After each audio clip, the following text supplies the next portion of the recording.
Good morning, everyone, and welcome to this wonderful live podcast. I'm not sure if that's what you even call it, with Richard and I. And I have the great pleasure this morning to introduce you to Richard Rudd.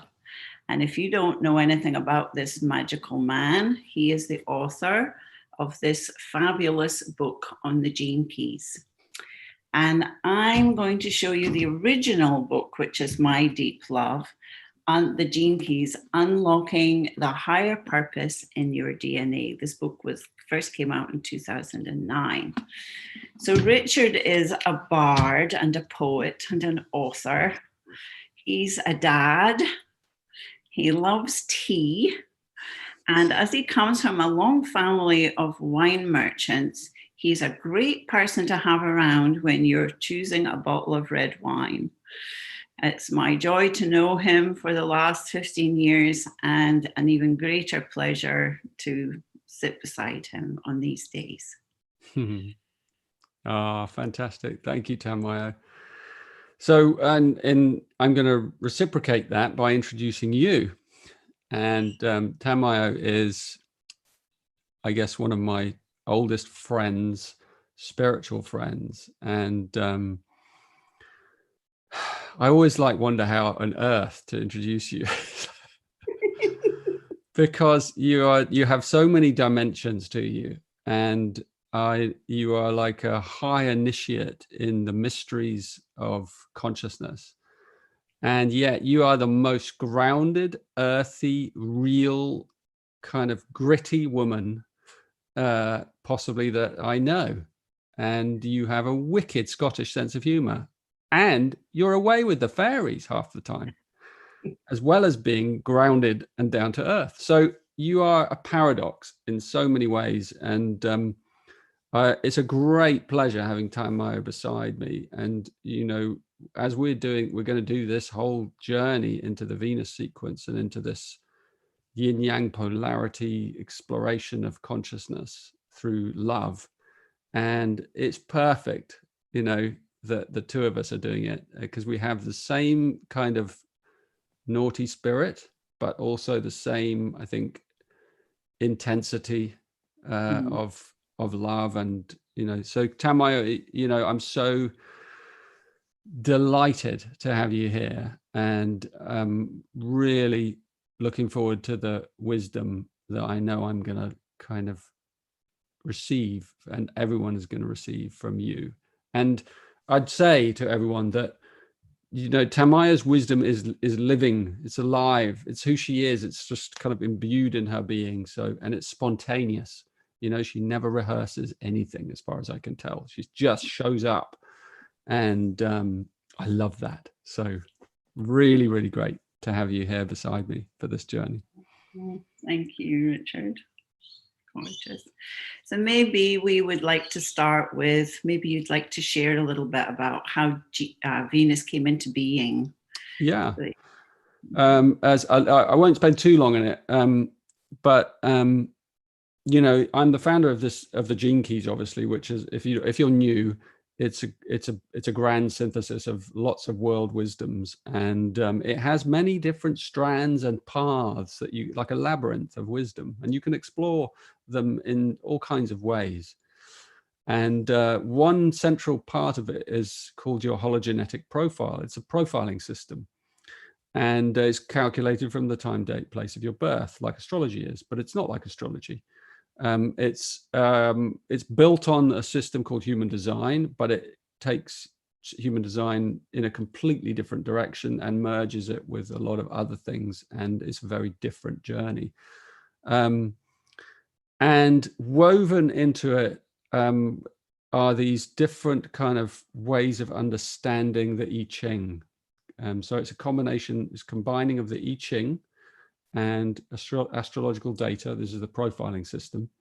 And what you get is these incredible sequences, algorithms for understanding how you are built, and not just how you're built, but how you awaken different aspects of yourself. And it all it's just come to me gradually over long periods of time, and flashes of illumination, and the system's kind of built itself organically from the ground up. And the Venus sequences are kind of, in a way, of all of the parts of this synthesis, it describes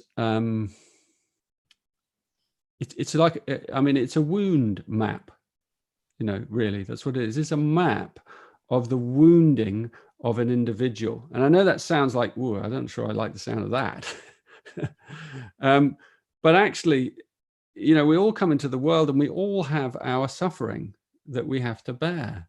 And it's this, it shows the tapestry of our specific suffering and how we're here to transmute that suffering into gold. So it's an alchemical journey.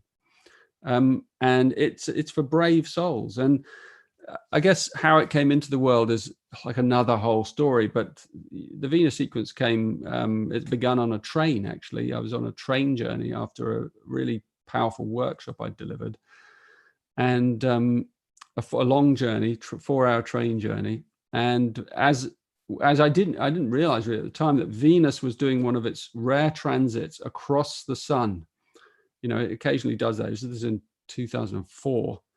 It passes in front of the sun, and you can see it actually with a kind of really good telescope, and you know, certain tools that kind of so that you can see the sun actually, and you see its shadow.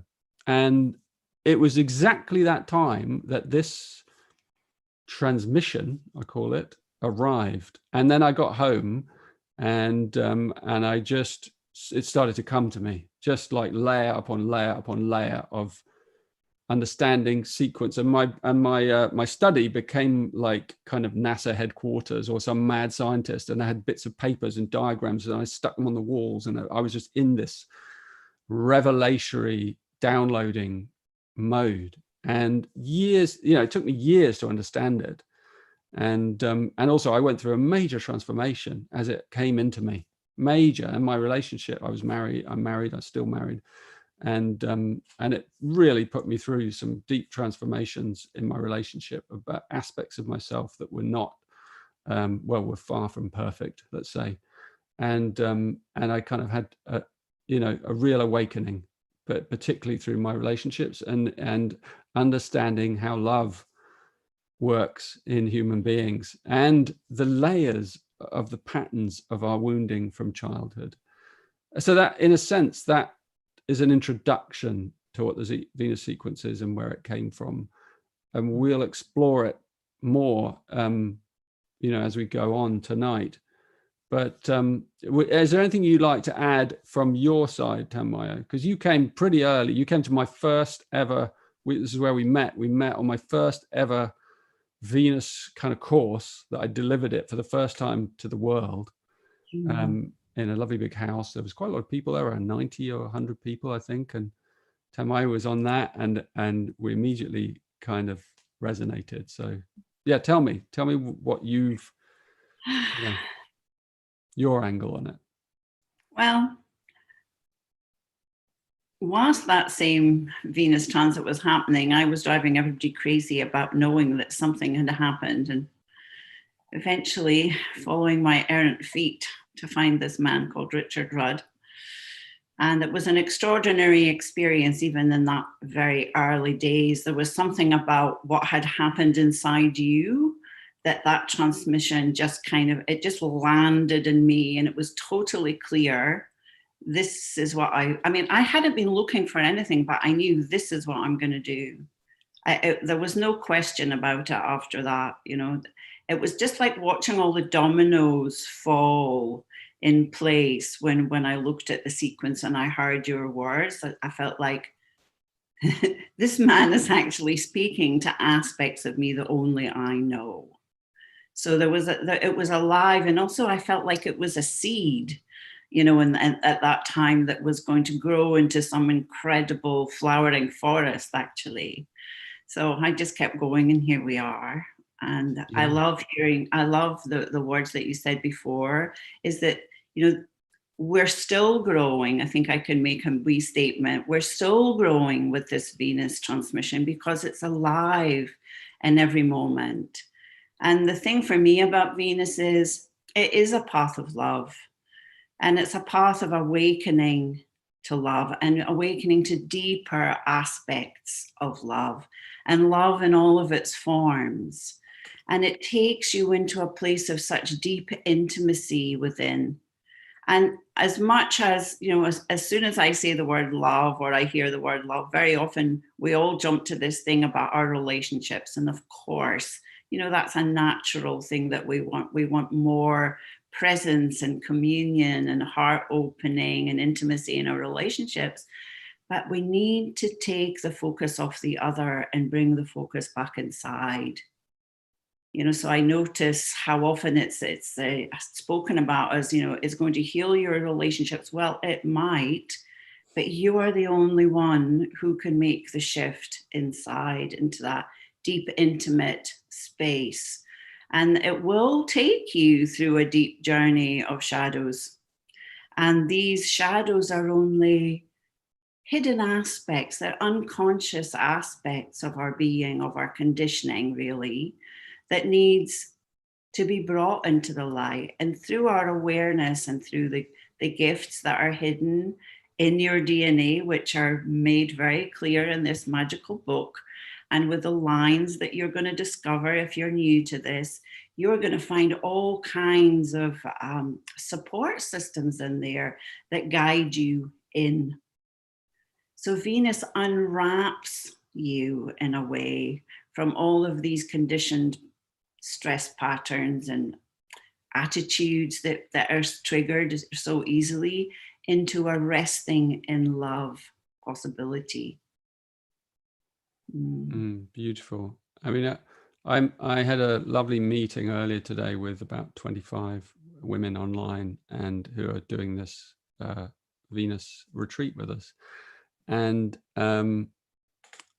you know, I kind of realize that all over the world, women are awakening, you know, and so are men, but it's really, it's the feminine that is awakening. And you know, it's like really clear to me that that is the next stage of our evolution.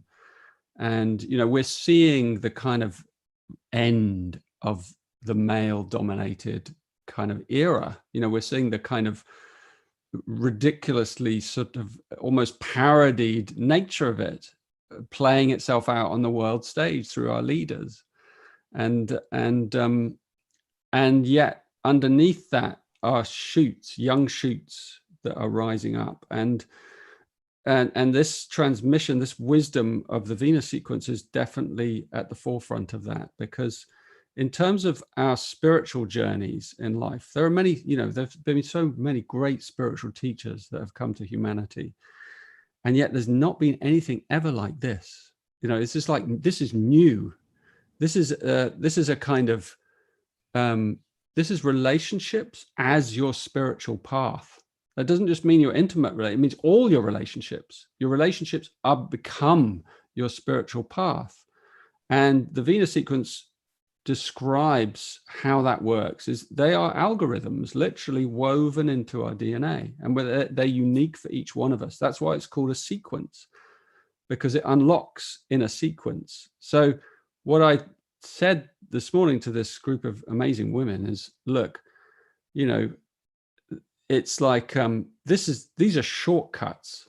Actually, the Venus sequence is a shortcut to love, you know, because it gives you the precise map of the sequence that was laid down in your childhood that protects the walls of your heart, you know, and it was laid down in these 7-year cycles of our childhood, and we all carry this, you know, but specifically knowing the sequence in which they unlock, it's like a safe, you know. It's funny, the word safe, isn't it? Like, it's the safe. Our heart is a safe, right? And it has these locks, and they work. They go that way, click, that way, click, that way, click, and that way, click, and then open, you know. And that's exactly how we're coded inside us. And each one of those clicks is a revelation, is a like mini awakening or a transformation. So there are these stages in the Venus sequence that we move through through these, different, we use the gene keys, which are archetypes, to help us understand, well, what is my archetype? What's the first, what's the first in my sequence, and how does it unlock? Because their themes are very specific. And in the gene keys, there are these, you have these codes based on the I Ching, and the I Ching, by the way, maps to human DNA. It's a sort of 64 base system, and so is human DNA. So everything is like, we're talking about a code built into us and built into every human. And so everyone has a Venus sequence, whether you know it or not. And if you awaken and unlock your heart, however you do that, that sequence is the thing that opens. Right. So you may not know anything about this, but you've gone through it anyway in your life, and you've opened it. And a truly open-hearted person who's healed their heart and the wounds around their heart, they're rare, but they exist, right? We might have met one if we're lucky. They have gone through that sequence, or that sequence has unlocked inside them. And so this is a precision technology that leads us into deeper and deeper states of love. And in order, that's the good news. The kind of the other thing that comes with it is, as Tanmayo, as you said, we have to go into the territory of the wound. We have to go into the wounding patterns, but they're described very exactly and precisely, so you can see them at work, own them fully, take responsibility for them, because they come up most clearly in our relationships. And then you can dismantle them, over time, and by treating yourself with respect and gentleness, and others. That's how they begin to unwind. So, yeah, it's quite a magical thing, a very magical thing. I would just add a little piece here, in that Richard is correct, and as much in my view, to agree with him here, is that it is a shortcut. You can disagree with me. Because you have well, we do that in a way sometimes, but I don't. It is a shortcut in as much as you really do have a map and a compass. But these shadows, when we say it needs your courage, if this is new for you, it really does. Because even although we can talk about it in this moment, when you start to experience it, it can be a really shocking experience. And it's not something that you can just get through in 2 seconds. It needs time, because there are layers to it. And some of it that even sits deep in our body and our nervous system are even precognitive. So something can happen in the world or in any situation in any moment, and suddenly you realize that something has happened, and it can be deep in your body, and there's no storyline to go with it, because it may have happened even before you have language, but something in the present moment triggers that old memory.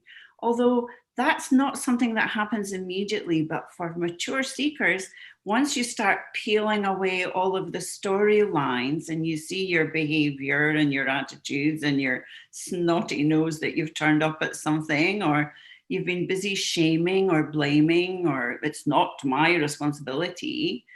Once you start to bring all of that home, you start to see that you're really reclaiming sacred aspects of yourself. And this is what allows you to hold yourself when you are really suffering, or there's sorrow running through your system, or you're just really angry and you want to, and to be aware that you are angry. I am the one who's experiencing this. It may have been triggered from something outside of me, but I'm the one experiencing it. So when I can start to be really clear about that, then the possibility of me not destroying the house is much greater. We don't have to have pots of rice flying through the kitchen. We can go, oh, hang on, something's happening here. So these shadows need our gentleness to ourselves, and they need our contemplation, and they need our inquiry, and they need our patience. And these 4 words are what we call the Gene Keys approach, and we need to apply them when we enter the gates of Venus, because we're going to need them. Sometimes something happens and it's easy to see, wow, listen to my tone, I'm really triggered.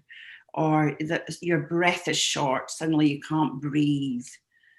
So there's lots of support that we have and resources. I mean, the support is in the resources that are offered in the Venus sequence so that you can really use them and apply them to yourself. Would you tell us a little bit about the like, let's talk about the 6 lines, because, you know, we don't have to go into like technical things because it's just a simple map, but like the 6 lines are really important, and they're themes, aren't they, that run throughout each stage of the sequence. But like, share something from your own life, maybe. I'd love to hear, like, how has that little part of the wisdom helped you? I think I'd like to hear that. I think the most important piece for me is seeing, when I started to understand the shadow themes of the lines, you know, so whether it's repression, disappearing, denial, avoidance, rejection, what's the 5th line? Guilt. Yeah. And then the separation and isolation that the 6th line can do. When I started to really understand that, not only was it really good for me, obviously, because I could see myself very easily in the behavior, but what it did more than anything, it allowed me to understand others who have different structures than mine. And I see them in a simple way, in that, you know, as children, I'm just going to make a simple thing about the autonomic nervous system. You know, we all know it's built to fight or flee. Now, as children, sometimes you can't do either of those things. But what we do is we freeze. You know, a situation happens, we're told off, or there's something stressful in the space that maybe adults are dealing with really well, but we're not. And it's like you catch your breath. So if you're listening right now and you just take that moment, imagine that there's a shock and you go, oh, and just feel what happens in your body. It's even caught in your throat, it's in your chest, it's in your diaphragm, and that stressor gets locked in. So there's the perception of what happened, there's the emotion that happened at the same time, and there's the situation, and they all get locked up together. So what we're doing in the Venus sequence is allowing ourselves the opportunity to unpack this. We can't change the situation, but we can retrieve our emotional stability. Our perception now is greater. We're adults. We can see from a different view, and we can come back to ourselves more fully. So I could see that very clearly for myself, but I also got to see that for some people, you know, we're the ones that, you know, we'll meet the situation, you know, and other ones retire from the situation. But both of these are reactions that happens in the nervous system. You know, sometimes you want to withdraw from a situation, and some people do that just automatically, and others want to confront the situation. And generally, we're a bit of a balance of both as we mature.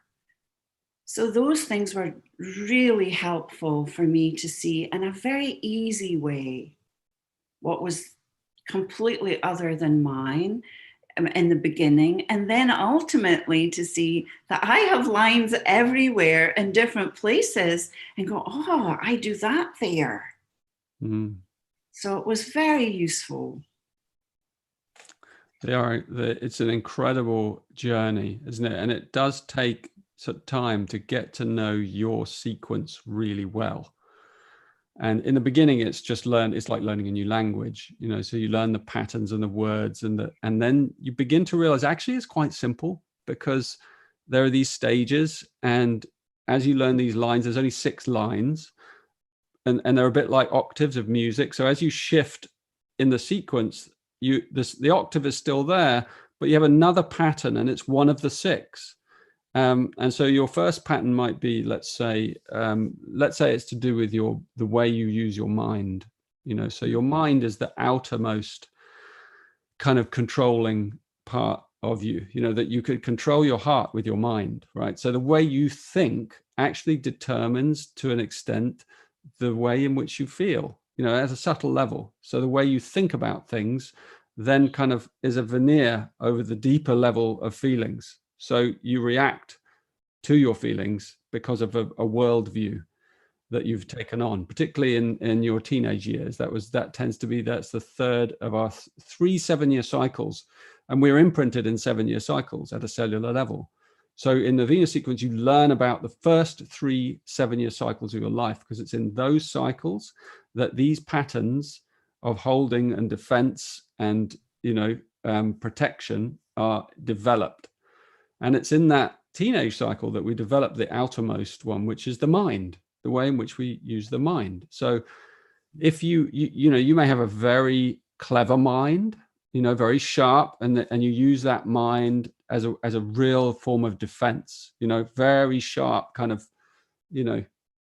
able to like keep people away, keep thoughts, use a protection of thoughts, and there are other people that don't use it that way at all, but they have a kind of a complete lack of self-esteem in their mind, and they think they're stupid, or and that can be another place where you hide, and there are lots of different ways in which, when you look at the particularly patterns in our teenage years, if anyone has teenagers who are watching this, you'll recognize that teenagers have all, because we have teenagers inside us, right? We are multi-aged beings.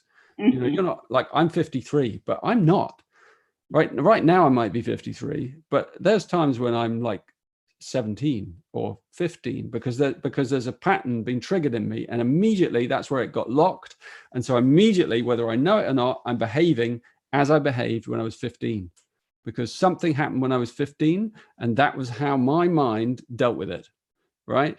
And it's unique to each one of us. So when you get to see the outermost pattern, which is the mind, you can like see, oh wow, God, that's a really narrow worldview that I'm behaving in now. And you get to see that in the world out there as well. You get to see, oh my goodness, there's all these people with narrow worldviews. And now you understand, because you also, at times when you're cornered, you also will go into those worldviews, the very ones that you look at when you're mature and you go, oh, those people are really narrow-minded. But actually, we all do it at time to time, because we fall into it, because it's programmed in us, particularly when we feel under threat, And it's different also. There are nuances between men and women, and there are nuances in our kind of genetic makeup, and there are layers and levels to it. So it's a really interesting world to explore. So like I have a line 1 in my mind. In Venus sequence, we call this the IQ. It's the part of us that the mental intelligence, and the line 1 is a kind of internalizing energy, right? As opposed, so so my mind will, if I feel under threat, my mind will kind of immediately internalize everything and like lock me off in some way. My mental field would just lock me off and close my thought pattern down, so that I can't see clearly. And however I behave is because of that pattern. And ultimately, that's rooted in a kind of lack of self-esteem, or a deep sense of confusion and feeling out of control.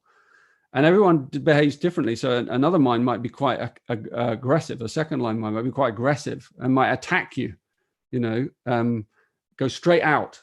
And a third line mind will be very slippery and will kind of use all kinds of things to change the subject, to get away from the subject. Because those people when you want to share something deep and they keep changing the subject as you get closer to know them, and you're like, but I just can't get to know. They just keep evading. That's the third line. And they're all different. Every one of us is different. We have these layers of wounding. And once you begin to understand those 6 layers deep inside your body, inside your being, you'll see them everywhere. You'll see them at work in the world. You'll see them in the politicians. You'll see them in your family. You'll see them in your children. You'll see them in your parents. You'll just see them everywhere because they are. It's, you know, we're actually quite simple human beings.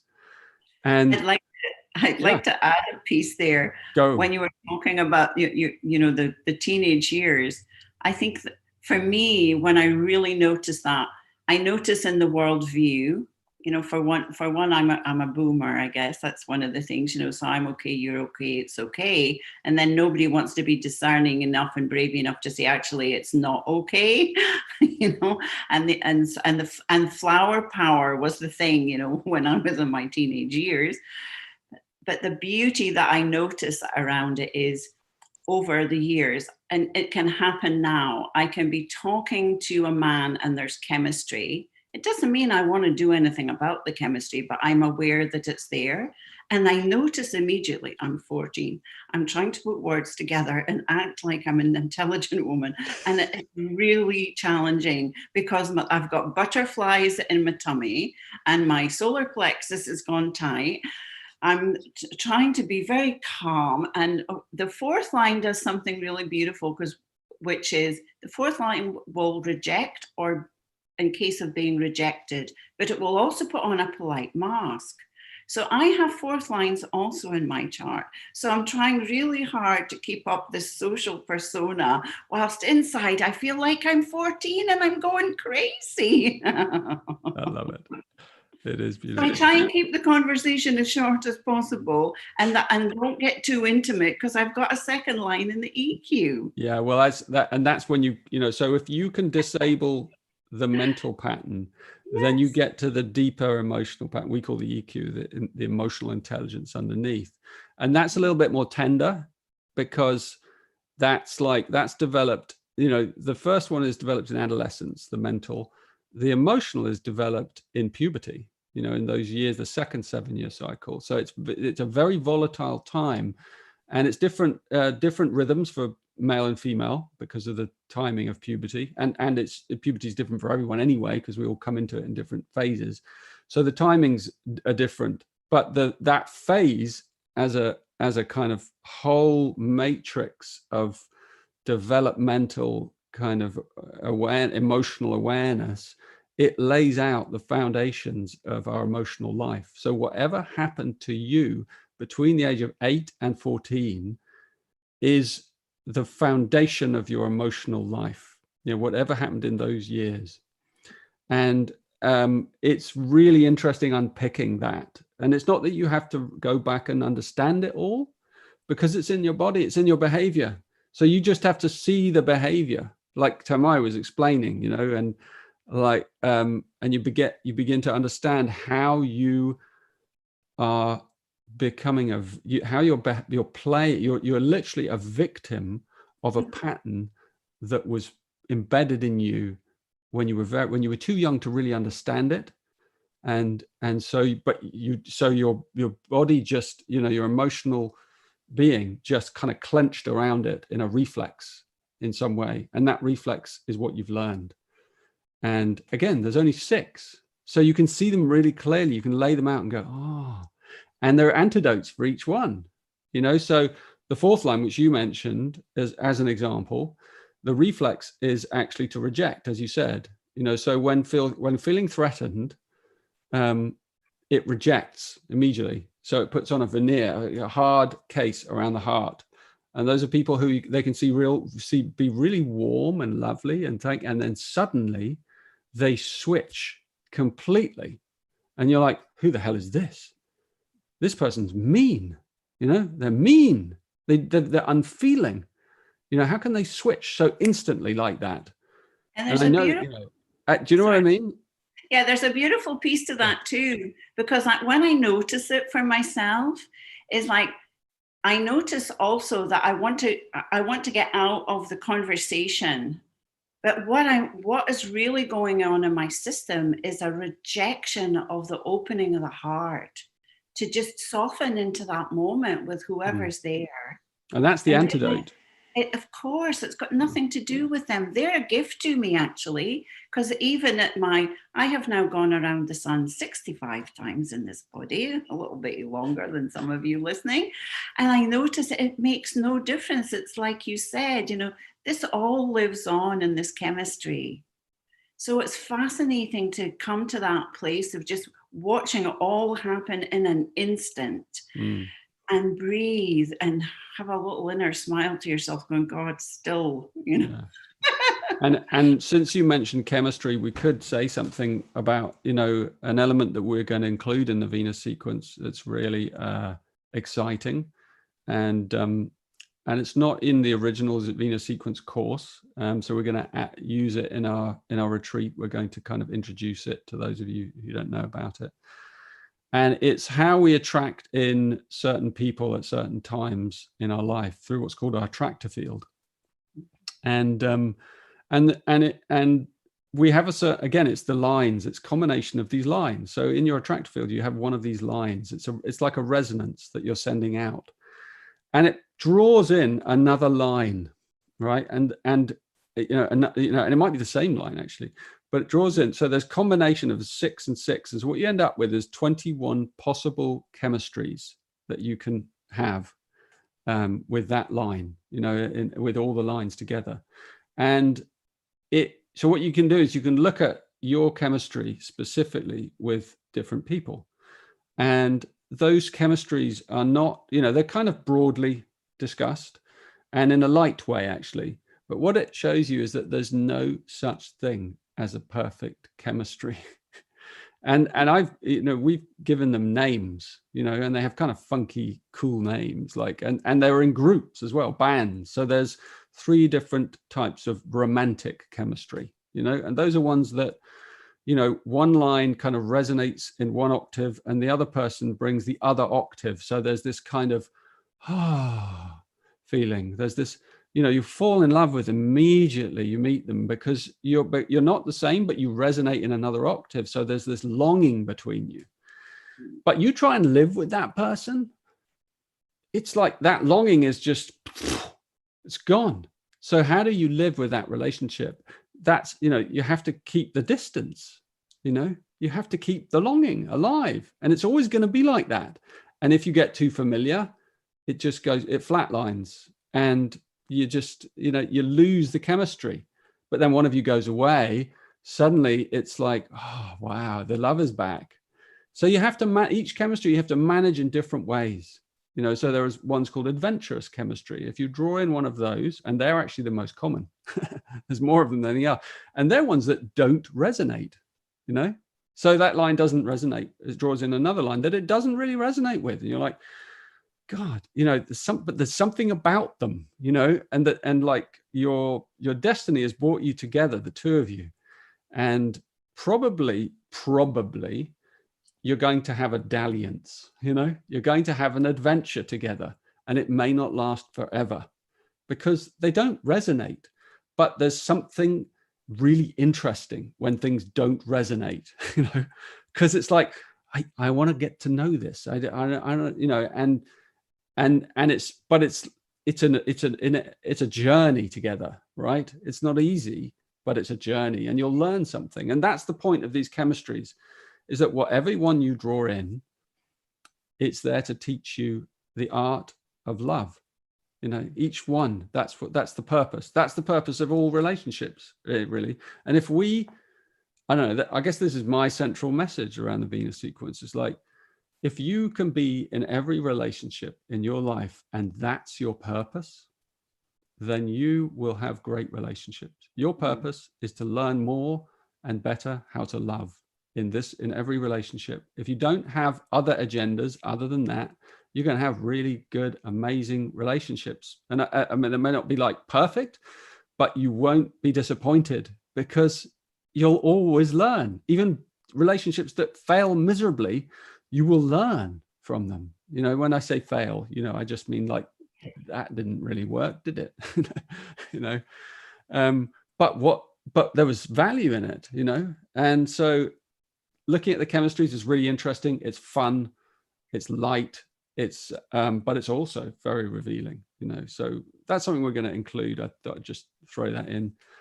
Can we move on though to like a deep subject, which is the sacred wound? Good idea. Tell us about the sacred wound, dearest Tanmayo. I think you might tell it better. For me, the sacred wound comes in with us, and there's a curiosity held in it. So it's not even ours. So even looking for it, I mean, well, we could play with it's not even ours. First of all, there would have to be somebody here for it to be ours, but I might not wander off into that realm. But like the core wound, you know, when I say The the core wound, the core wound comes in with us. It's like we're all carrying a shard of the collective, these 64 archetypes. We're all carrying a piece of this wounding. And actually, all of these other spheres they're like the front guard that's protecting this treasure at the core. And not only is it the core wound, it's our greatest talent. So, of course, we're wounded in our greatest talent that we're bringing to the world. We come into the world with this jewel, and then we have to unwrap all of the conditioning to really allow it into its full flowering. That's a simple way for me to see what it is. And so all of the defenses and the reactions and every glorious relationship that has lasted for a minute or a lifetime or 5 years, they're all part of that unpacking. As Richard said, there's no such thing as a failed relationship. This is old thinking. We're here to discover who we are. And just as your chemistry immediately lights up when you meet that significant other, whoever they might be, and you go through that wonderful romantic interlude of the glory dance of those early days, you know, we're also attracting somehow our wounding, you know, so that we're the essence of who we are lights each other up. But just as we've had these 21 years of conditioning and came in with a sacred wound, so did they. And not only that, we all have something called the inner critic or the superego, which is really the internalized voices of our authority figures. That's a simple way to say it. So if you thought you left mum and dad, I've got really bad news for you. They're alive and well, internalized inside each of us. So that's that critic that has beliefs about things. So like Richard was saying in the IQ, you know, there's a world view. So we've had a belief system overlay that's been given to us. And so it's still working. And sometimes when we're triggered, all that's happening is it's triggering that belief system, you know. And if you go all the way back, his parents and your parents and grandparents and great grandparents, you're going to end up with thousands of people that are in an argument about whose belief system is right. And all that's in our DNA. And all of that is in the DNA, along with things that we don't even know, all vying for position. So it's been running our lives. I'm going to call it this virus, and it's like a software virus. And now we have the opportunity to say, you know what? I am so over that running my life. I want to live my juice, to live the essential states, to let these gifts flower, to notice when I'm triggered and reactive or, you know, rejecting or whatever it is that I'm doing, and go, and breathe, Tanmayo, and use the art of contemplation, which is another one of Richard's wonderful books. I know, like right now in the world as well, Tanmayo, like because of things that are going on, and I know a lot of people are experiencing like a lot of loneliness. Yes. And I think it's a really, you know, particularly a more elderly people, and the Venus sequence is for all ages, you know, and because it helps us understand, you know, everything that is something, you know, like let's say you know, that loneliness that you're feeling, that longing to be touched or to touch another, it really is precious, actually, and it deserves more of your attention, you know. And I'd say that quite a lot, some of the loneliest people are actually still in relationships, but they're locked away in very toxic relationships, and they don't know how to get out. And others are just alone because their loved ones have died or moved on, and so they just feel alone and bereft or in grief. And that's all. Those are also all like aspects of understanding our Venus sequence, because our Venus sequence is really about our relationship with ourself primarily. And, you know, looking deeper into that deep fear or that hollow ache or that deep longing inside us is, you know, this is about inquiry. This is about looking in and having the courage to face it and go into that. Well, what's behind that? What's under that? What's really through that loneliness?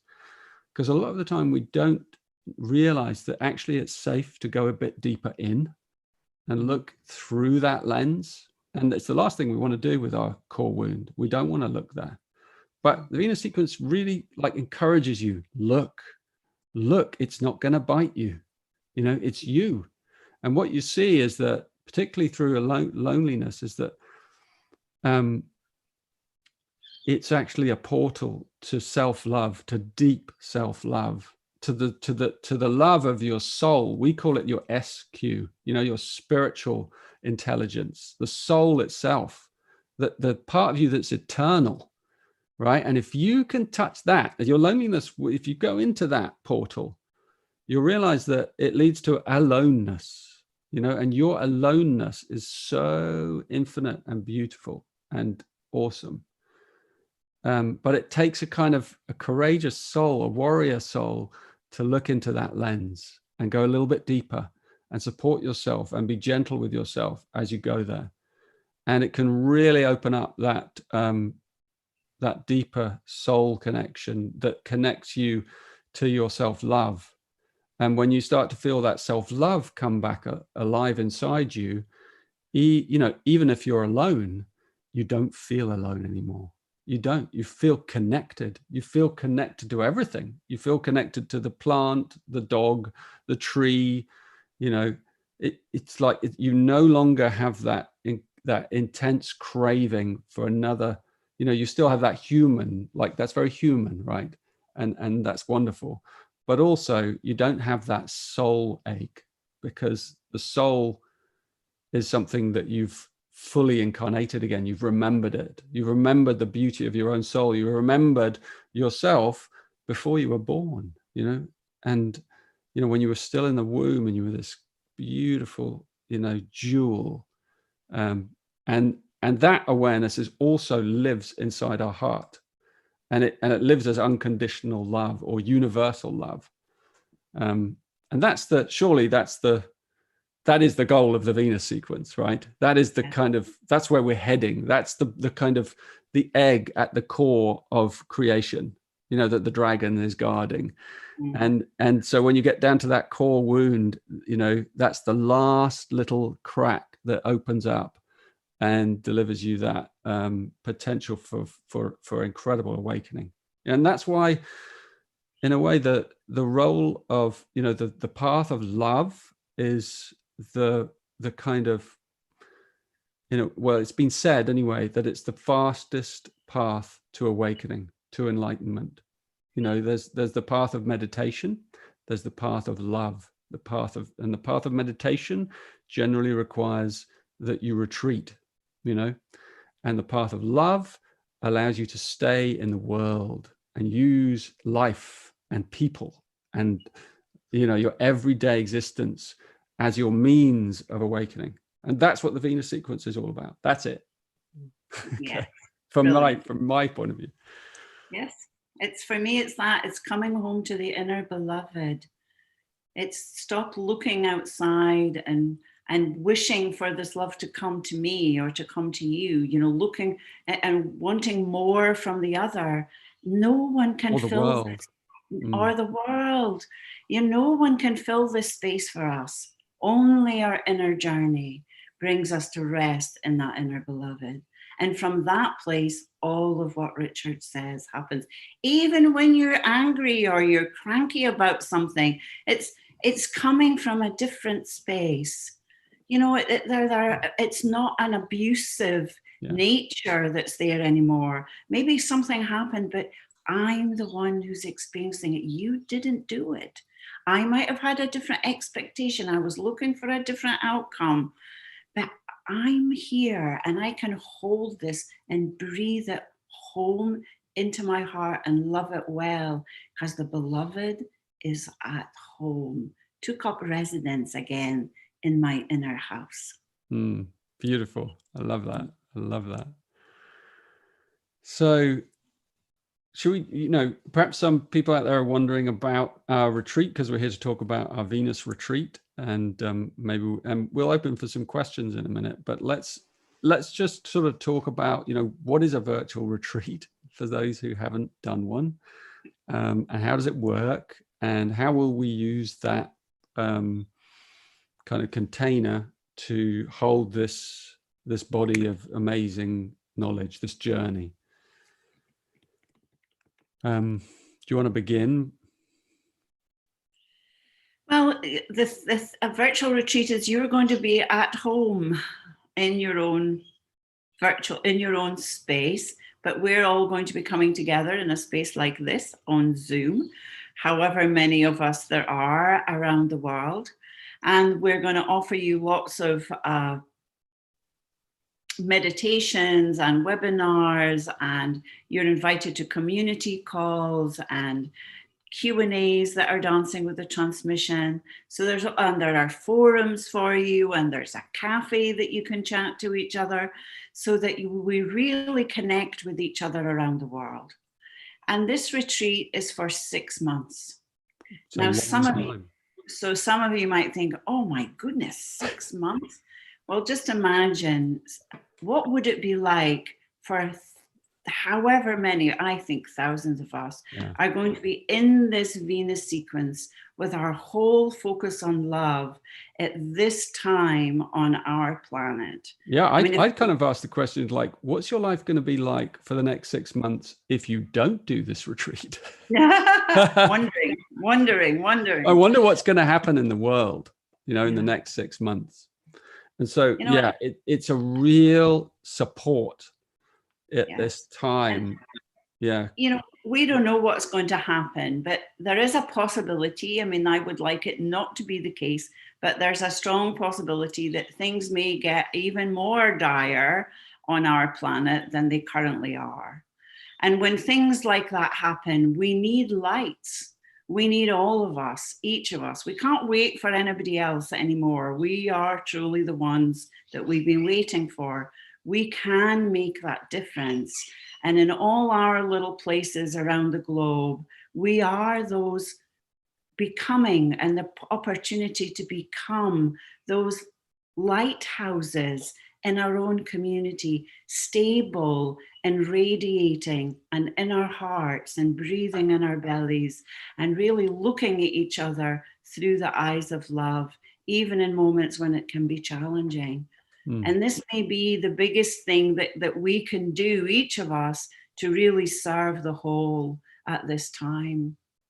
Yeah, because if you can fully handle your own inner shadow, then you can handle the world's shadow, you know, because it's the same thing, actually. It's just on a bigger stage. And if you can handle that, then you do become a light for others, because there's a lot of people in fear out there. And you can be one of the truly stable ones that, you know, where you actually feel safe in the midst of fear, in the midst of your own fear. You feel safe, even when things get hard, when things get out of your control, or anger comes up, or like whatever it is, you still inside yourself have trained yourself to feel safe. You've remembered, you know, that it's okay, you know, because this Venus work has taught you that skill, that gift. And then you can handle anything. You can handle anything that the world brings. And we are in a time of intense change. We're in a time of the healing of the collective wound. And you'll learn that if you come on this Venus retreat. You'll get to see, as we go further down and deeper, because we're going down the rabbit hole, And it goes deeper and deeper and deeper and deeper. And you see that these wounds go back in time, deeper into the collective. And they're all, as Tanmayo said, there are grandparents playing out through us. There are ancestral lineages playing out through us. They're ancient memories held in our DNA of warriors who've fallen on battlefields, of women who've been raped, and children who've died. And all these horrible things are all inside all of us as memories. It's intense. So you need an incredible self-love to process the collective wound. And that's at the deepest level. That's the coal face of the Venus work. You know, as it gets deeper and deeper inside you, and your love and your heart begins to open more and more, it's almost like the universal intelligence says, okay, he or she can handle more. So I'm going to give them a bit more. So the wound opens, the heart opens, and they open together. And the more the wound opens, you're like, whoo, okay, here comes another hit. And it comes, and your heart has to just not clench, and you're just training it to just keep opening, keep opening, keep opening. Whatever happens in your life, whatever happens.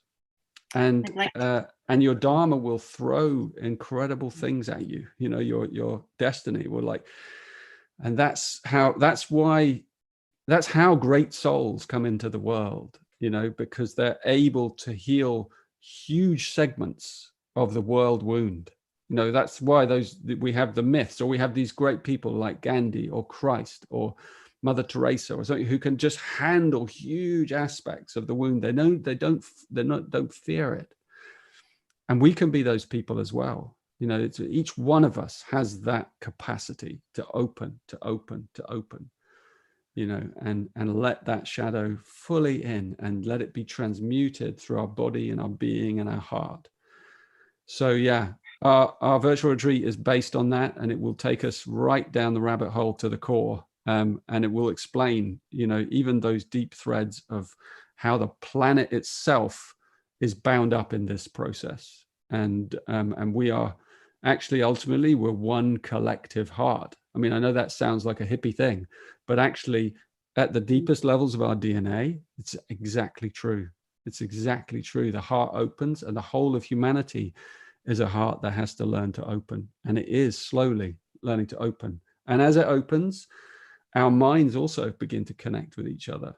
And we become this one kind of glittering jewel of a collective being, but we don't lose our individual flavor. In fact, it's enhanced by being merged with the whole. So, you know, there's that paradox of, you know, the kind of uniqueness of our soul, and yet the deep merging with all beings, you know, all beings, not just even human beings, but the earth, Gaia, the planet, the animals, the creatures, all of it. And then the next stage, I'll just say it, like the next stage of the Venus sequence is called the Pearl sequence.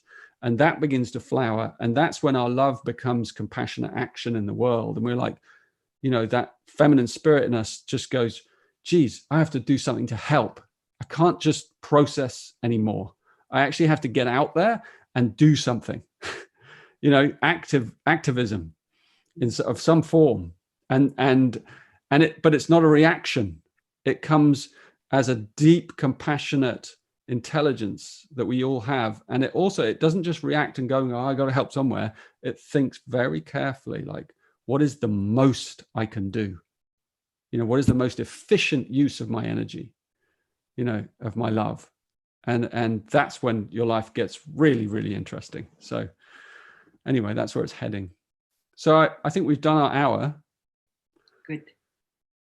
Unless you want to add any kind of cherries on top. No, the only thing that I would add is when you were talking about, you know, we've always felt, or Richard has named that as a feminine transmission. And we're seeing that there are more and more women finding their voices in the world. And very often in these retreats, there are more, I'm going to say more people with a certain type of genitalia that appear than other types. But we need all of you. We need us all together It doesn't matter how we have identified with genders or not identified. Then if I say the wrong thing and I'm not politically correct in this, please forgive me, I'm learning. But we are all divine beings before we were ever taught to be this or that.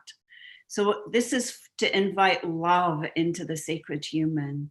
And so for all of these men as well that have experienced all the shaming and blaming and wondering who the hell they are in the world these days, after all the transitions that we've been through collectively over the last 100 years, please come and join us. We need to grow together. Absolutely. Thank you. And I will specifically be saying certain things out of my reality as a man. And, you know, I know that one of the greatest wounds, for example, for men is numbness. And I will speak to that, you know, so whether you're, you know, I really will. I mean, I've learned to heal my own numbness by loving it. And even sometimes when I still might feel bits of it, I know how to love myself through it and by accepting it.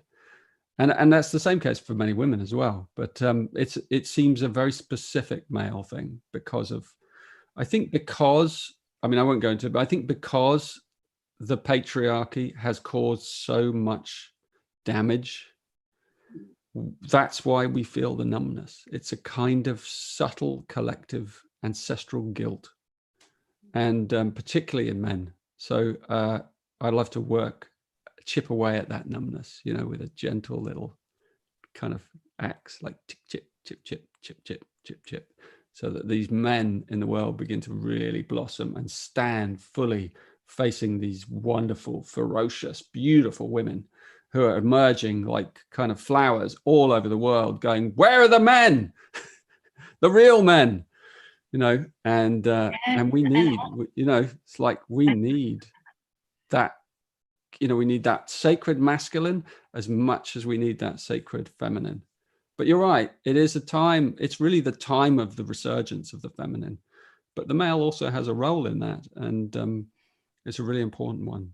Yeah, well, all these streams flow through us all. Yeah. And I feel like if it is the time, you know, for women to have a voice, part of our conditioning was to not have a voice. So it was also to dim the light. You're too much, you're too loud, you think too much, you speak when you shouldn't. All of those issues are also present.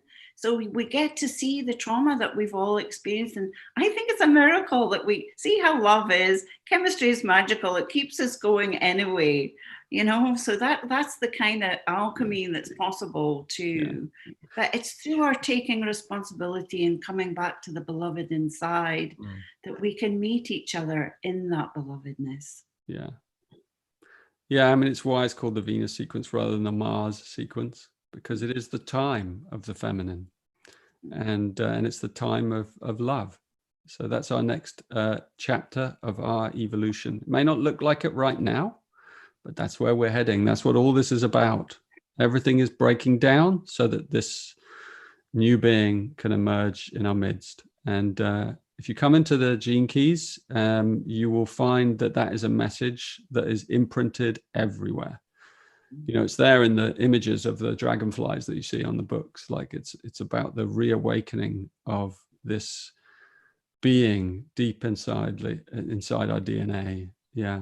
And it awakens through water, which is the feminine. You know, the dragonfly lives underwater. And so it awakens through that medium of water, of the emotional nature. And it's returning, you know, it's a returning cycle, that love. So an incredible time to be alive. So I think we can open up for questions, and Elijah's here probably to help us with that. And I would just like to answer one thing that I saw. Somebody posted, Richard, are you drinking whiskey? I answered, no, at the moment, I think he's drinking tea, but we have been known to have a fine single malt together. Thank you. Yeah, no, it's tea.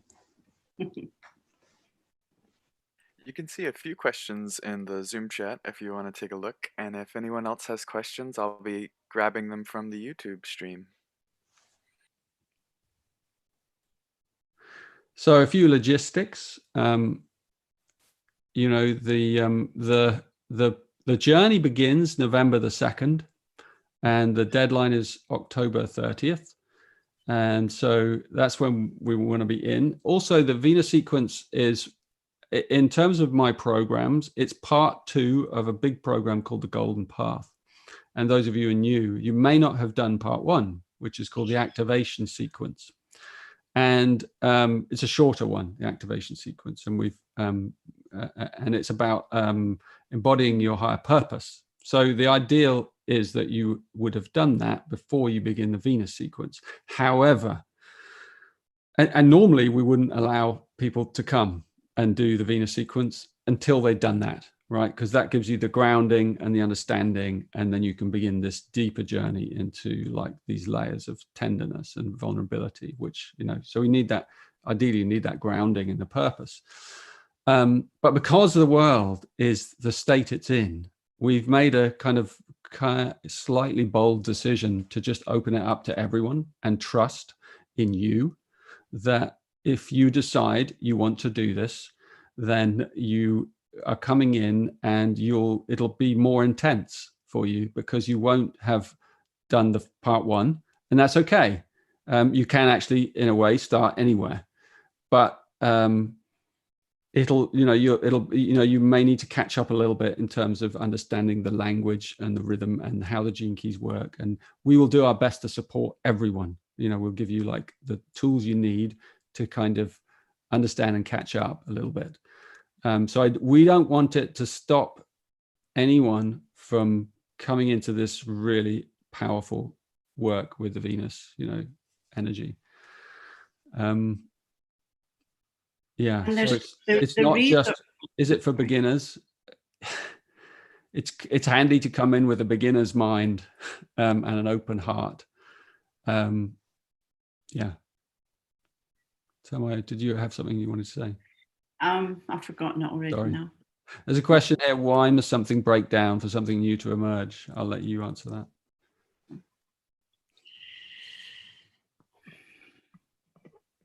Well, as far as the Venus journey, the breakdown is in behaviors and constrictions that are held inside your body. You know, when you have all of this contractions that have come from conditioning and behaviors and attitudes that are keeping you locked in, and that is a lot of the frozenness. You know, Richard was talking about numbness, but we also have these layers of frozenness from situations that we couldn't deal with at the time because of our youth. But we're locked in there. Now, my experience of life is when I talk to anyone about that the greatest existential question is, who am I? People say, well, I already know who I am. And this just tells me that the curiosity of inquiry has not entered yet. So we have built a persona out of all of these stages and beliefs and conditioning socially, culturally, from all different places, but they're hiding the most unique, authentic presence that you truly are. And that needs to be broken down. So what breaks through is the living light that you truly are. That's how I would share it with you. And it is a, you know, for something new to be born, you know, there's always a falling apart of the old. Yeah. Yeah, the egg has to crack, you know, for the chick to be born, the egg has to crack.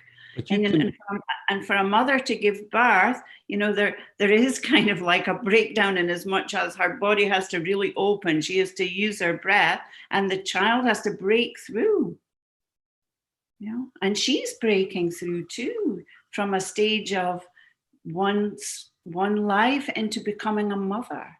Mm. And for all you mothers out there who hear 6 months, how on earth am I going to deal with children and family and jobs and all the things you have to do. And believe me, there is an ease to this process. And at the same time, it's important for us to share what also happens when you start to deal with the shadows. But there's a lot of you out there that have been dealing with this anyway. And this is just a way for us all to come together. And some of you might be new, and there will be a lot of mature people in this circle. And together, that frequency is holding itself. We're moving into taking responsibility for our own self-care. There are no therapists here. This is a contemplative journey that you take on your own with others, so that we're all walking along together, alone together. Nicely said. Yeah. So you can adapt the teaching itself to your life, to your lifestyle, your life rhythms. We provide a pulse. You don't, so there are live webinars, and there are synchronized meditations each month, and there are things that are part of the sequence as it's unraveling. So you follow the rhythm of that. But if you miss one or two, or even all of them, like you can't do the live ones, you just do it in your own time when you can. And we are very understanding, and we like to kind of be gentle, and take this gentle approach. Like, you can go back and do any of the things at any point. So if you miss something, or if it seems to be going too fast, or like, all of that is okay. You just do it at your own pace, your own rhythm, and it'll work out fine. It's just, you have to enter into it with this kind of relaxed nature, but it will intensify things in your life, because that's what the collective field does. When you do something like this, we've done several now, with thousands of people at a time, and it intensifies, it quickens the frequencies, the vibrations. It's a difficult thing to explain to someone who's never experienced it. And it sounds like really weird. Is it just online? But actually, it really does, because we're moving together as a collective. And each person that has a breakthrough, and can guarantee you that in 6 months, you're going to have more than one breakthrough. But each person that has a breakthrough, that ripples out into the field in some way. Even if you never know, even if they never tell anyone, it goes out into the field, and like multiple breakthroughs are occurring, but we're doing it also as a whole. There's a great mystery in that. It's one of the great gifts of the online world, that you can actually do this work in synchronization like this. It's almost a preparation for what's to come for humanity. I think I like to share one little thing also, because you just talked about the 2 virtual retreats that we've done this year, 2 deep dives into genius. This is the activation sequence. And it was amazing to discover how many people who came to the community calls had to figure out how to use Zoom and didn't know how to do this or that. But all of those resources are prepared.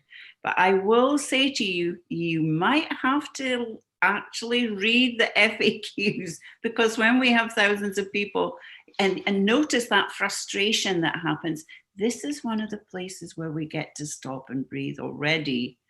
But the beauty is, we meet people in the community calls from all around the world. And again and again and again, all we hear people saying is that they could not believe they could step into a room like this one here with people they'd never met before, and in 5 minutes feel like they'd known them for the whole of their lives. So we stop these borders that we're all not allowed to pass in the moment physically on the planet. Our hearts do not have any borders. They are non-dual. Our hearts are here to be together with each other, and it just needs a little bit of courage if it's new to you. And believe me, what I'm doing here this morning, this is very new to me. So we're all being stretched in all kinds of ways to use media, to be live. So come join us. And as you can see with Richard and I, we are friends, great friends. And we're offering a circle of friends. That's what we're doing here. Love around the world. Yeah.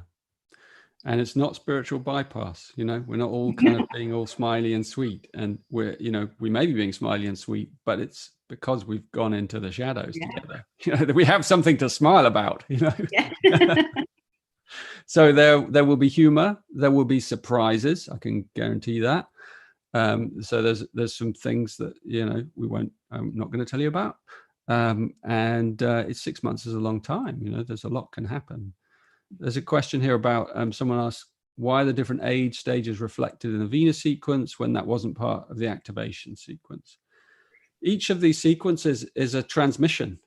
You know, it's like a transmission is like, it's like an envelope that contains wisdom. And when you open that envelope, it contains what it contains, you know. So it can, you know, the first one, part one, gives you like an introduction.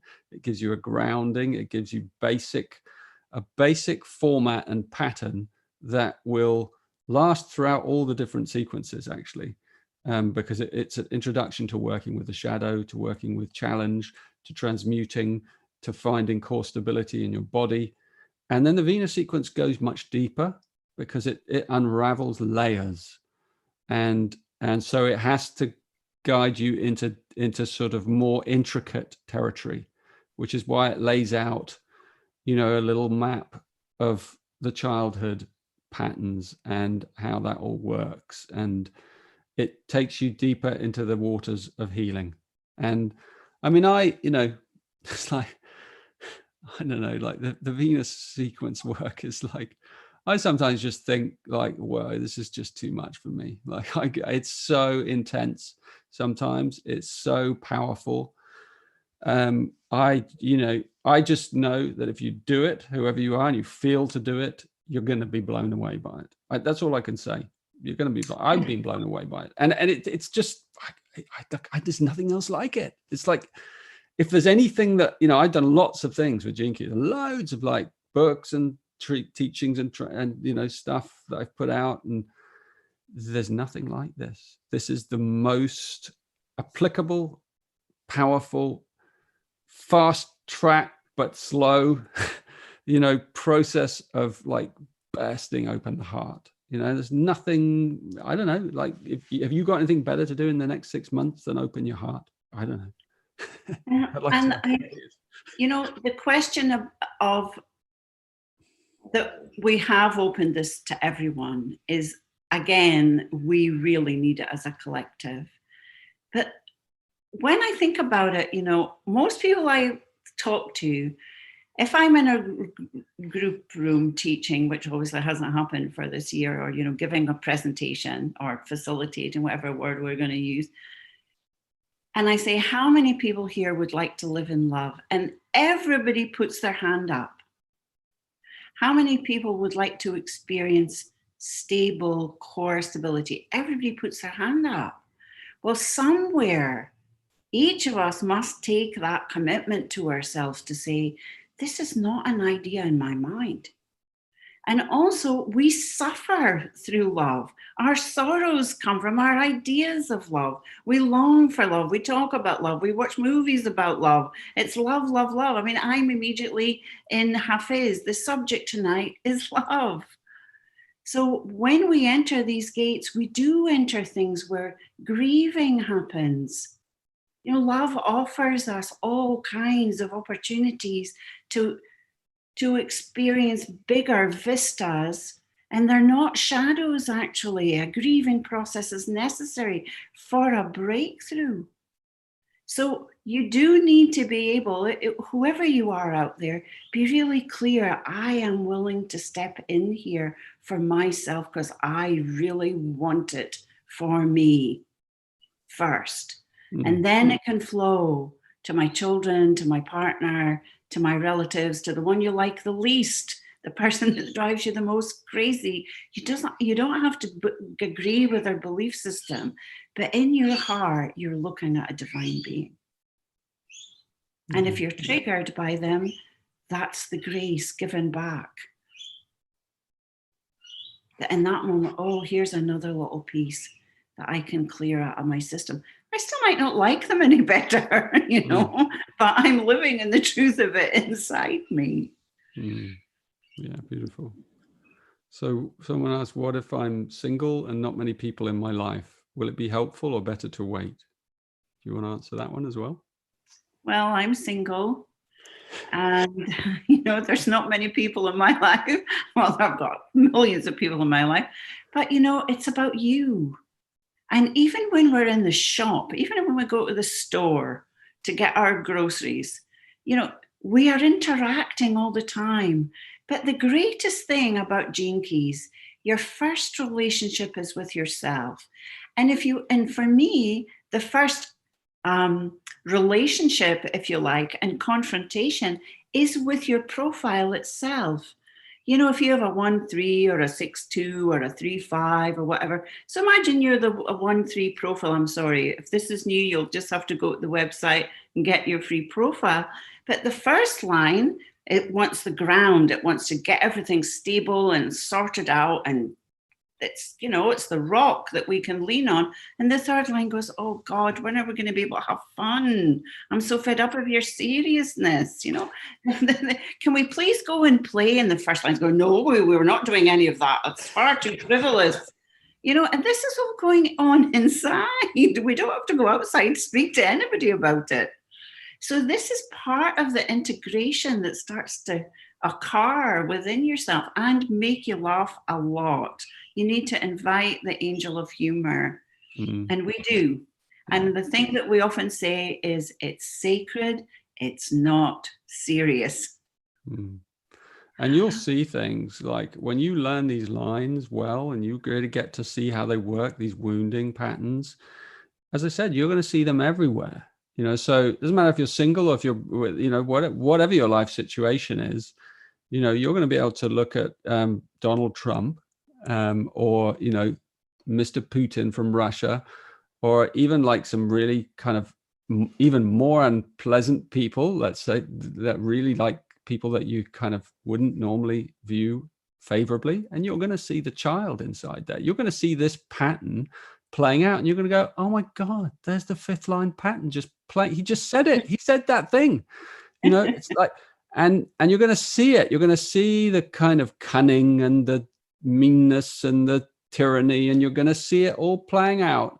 And you're going to realize it's all rooted in this deep childlike patterning that's based in our, a wounded child. And it's going to allow you to view what's happening in the world in a really deep, compassionate, understanding way. And that doesn't mean you're going to accept it. You can be like a fierce, like resistor to change and to like the, injustice.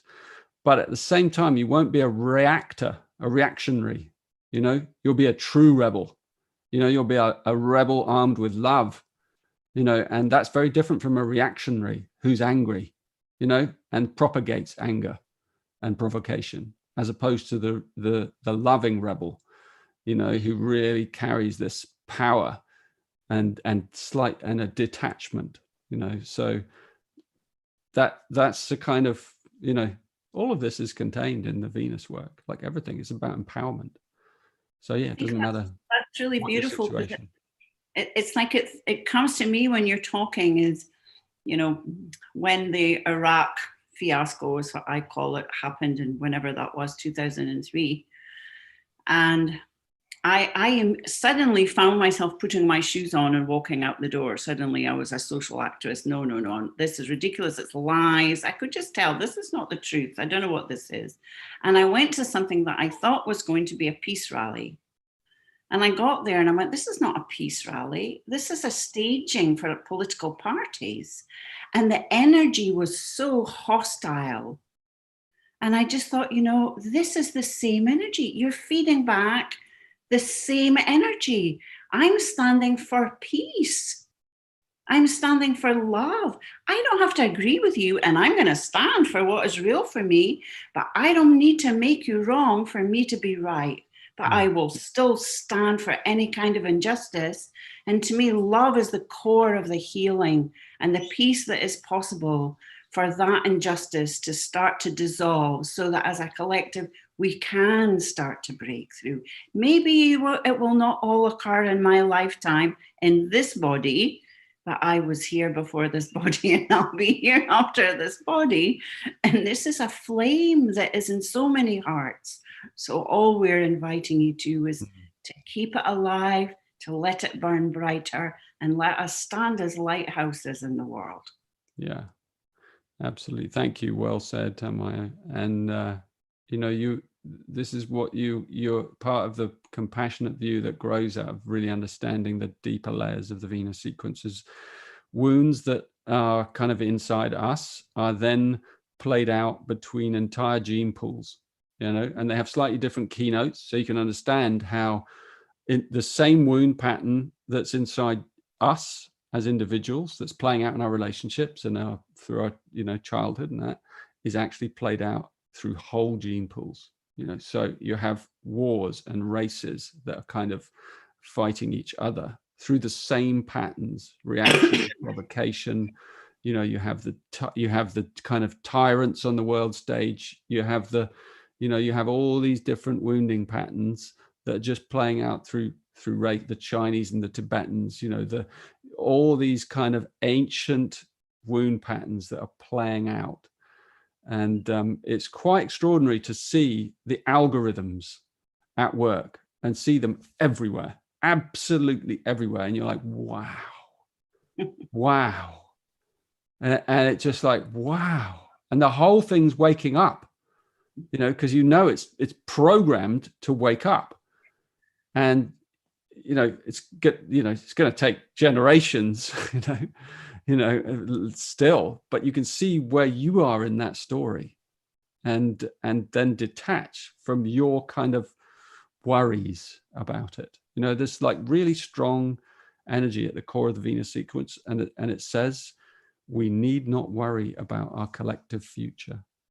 We need not, because the universe is made of love. And that's not a cute saying. Like, you go to the core of your being, right through all the wormholes in the black hole of consciousness, you will find the goddess at the core. You will find a welcoming embrace everywhere. You'll find a nurturing being at the core of everything. But don't take my word for it. Like, I felt it. Many people here listening to this also will know what I'm talking about. If you haven't, and she's felt also it, fierce. And she's also fierce. Oh, well, she has all faces, Yeah. Yes, I think it's ferocious. Because But even that's part of the compassion, Yes. The ferocious one comes and says, we're going to rip this down. It doesn't work. Look at the problems it's causing. Look at the suffering of the children. Get rid of them. But we don't need to kill them to do it. That's the blessedness of it. Yeah. So there are many faces to the goddess, and we'll explore them as well. Yes. So I think we're kind of done. Any final messages?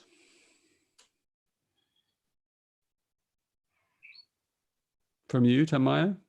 No, thank you for the invitation. Thank you for those of you who are listening. I look forward to meeting you. Thank you to the goddess and gods. Yeah. And we all walk in the sacred light. And I'll be putting out more, make sure you sign up to our newsletter if you haven't already, called The Pulse. It's on the front of our website. Or if you get a profile, your free profile, there's a little tick box, you tick there. And over the course of this month, I will be putting out more transmissions about the Venus sequence, about specific areas. Some of them I've touched on today, and I'll go into a little bit more detail in some of them. And if you go to the homepage, the landing page of the website, you'll see a link there. And I'm sure Elijah's put it in the chat box. You can go in, explore about the retreat, how it's going to operate. There's a kind of whole plan there of the dates, so that you can see the kind of rhythm of the retreat and how it's going to operate. There are a really good list of FAQs where we spent a lot of time answering a lot of the questions that you already have. So save us some trouble by reading them and see if your question's in there. And please sign up and join us. You won't be the same person at the end as you were at the beginning. We've just finished one of the first deep dives, the virtual retreat of part 1, the activation sequence, and it was extraordinary listening to the testimonials of the people who've been through that 4-month process. That was just last night. It was incredibly heart-opening, and this one I expect to really shake the foundations of the world. I've never done a virtual Venus retreat before. It's always been like, I don't know, like how the hell would we do that? And here we are doing it, and I'm really excited, and I hope you'll come along and check it out. Yeah. Yes. Thank you, and thank you, Tanmayo, for your just excellent, wonderful, beautiful heart. Oh, thank you. We're going to have some good fun. Yes. We might have even a few scraps. Well, that would be normal. Yeah, we're going to be normal. We'll have some fun. We're Mars and Venus, after all, and Venus and Mars, you know. Yeah. So yeah, it's all gonna be an incredible journey. Thank you all for listening. Thank you for coming. You know where to go to find out more, and we really hope you'll join us on this incredible journey. Lots of love.